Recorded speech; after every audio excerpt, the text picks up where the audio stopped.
No nii, ma ütlen juba ette ära, ma täna finišist ei hakka midagi tegema, et oleme teise päeva stardis ja ma ütlen ette ära, et me võidame Girmaiga ja need mehed siin kõrval saavad täna suhkami, kuigi eile võitsid, et mees räägib täitsa eesti keeles, on nii või?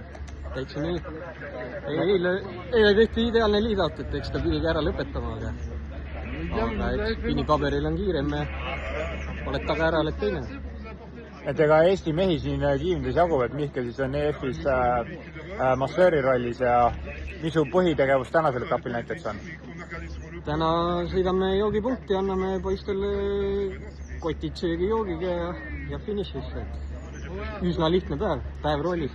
Mitmele mehele pärast massaaži pead tegema? 2 meest, eile üks mees oli päev otsa trõõvis, nii et said head jalad, ma arvan. Loodame, et sai head jalad. Et ühesõnaga, kui täna eile trõõvis olnud vendi liigu, siis me teame, et seda on lihtne järgi vaadata, kes süüdi on. Aga olgu, näete, Eesti mehed pärin Itsal ja elage kaasa Rattalõvi Instagrami lehel ka, nii et pange väike like seal. Nägudeni!